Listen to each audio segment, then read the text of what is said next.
Assalamualaikum warahmatullahi wabarakatuh.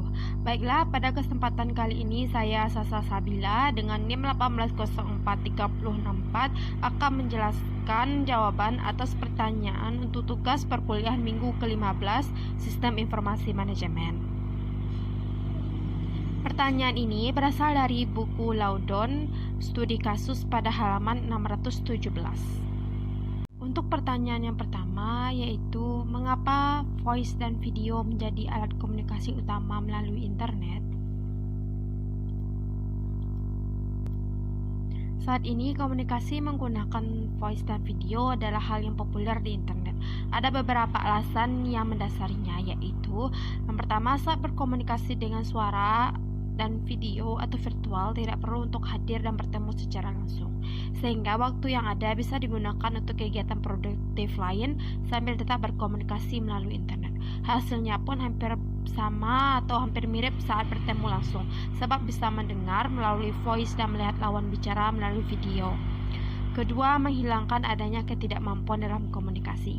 Beberapa orang terkadang berkomunikasi dengan anak-anak dan seseorang yang memiliki kebutuhan khusus, misalnya menggunakan bahasa isyarat.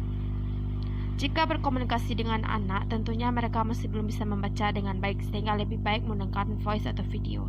Sedangkan untuk mereka memiliki kebutuhan khusus, mereka yang buta huruf serta yang berkomunikasi melalui bahasa isyarat bisa menggunakan video atau virtual. Yang ketiga, tidak susah untuk mengetik pesan sebab bisa langsung diucapkan saja. Pertanyaan selanjutnya yaitu bagaimana tren ini akan mempengaruhi perusahaan yang mencoba menjalankan bisnis di seluruh dunia, dan bagaimana hal itu akan mempengaruhi cara mereka menjalankan bisnis dan berintegrasi dengan pelanggannya. Tren baru telah berdampak dan akan terus mempengaruhi bisnis dan tindakan mereka. Sebelum tahun 2020, perusahaan menggunakan email dan pesan teks antara rekan kerja. Namun karena ada aturan pandemi, perusahaan telah berubah dan sekarang bisnis menjadwalkan melakukan panggilan conference, obrolan video, dan pertemuan virtual setiap hari kerja di hampir seluruh negara yang ada di dunia. Keuntungan besar bahwa tidak ada kebutuhan mendesak untuk bepergian ke tempat kerja karena dapat diselesaikan secara virtual. Banyak bisnis yang mempertahankan struktur online karena lebih nyaman, lebih sedikit waktu yang dibutuhkan, dan memungkinkan karyawan menjadi lebih produktif dan fokus pada tugas lain. Tren baru juga akan mengubah perspektif bagaimana dukungan pelanggan diberikan, karena semua bisnis ingin membuat program mereka merasa lebih nyaman.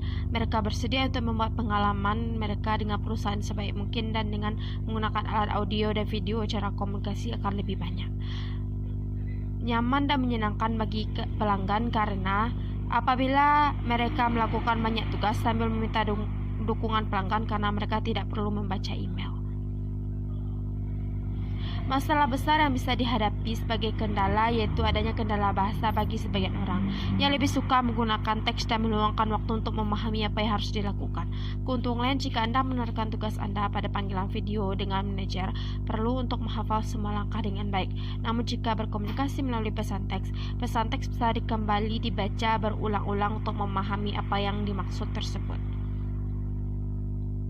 Selanjutnya, untuk pertanyaan yang ketiga yaitu jelaskan jenis perusahaan apa yang mungkin mendapat manfaat dari internet yang lebih ke multimedia. Pada dasarnya, semua perusahaan pemasaran akan mendapatkan keuntungan yang signifikan dari lebih banyak dari internet multimedia, karena mereka harus melakukan transisi dan ada banyak peluang untuk membuat dan menerapkan alat pemasaran. Saat ini, setiap perusahaan bisa mendapatkan keuntungan lebih banyak melalui internet media jika mereka tahu bagaimana mempromosikan diri mereka sendiri di platform sosial seperti di Facebook, Instagram, dan Twitter.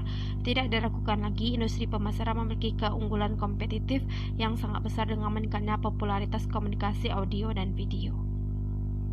Baiklah, hanya sekian yang bisa saya sampaikan. Apabila ada kesalahan saya mohon maaf. Saya sudahi dengan wassalamualaikum warahmatullahi wabarakatuh.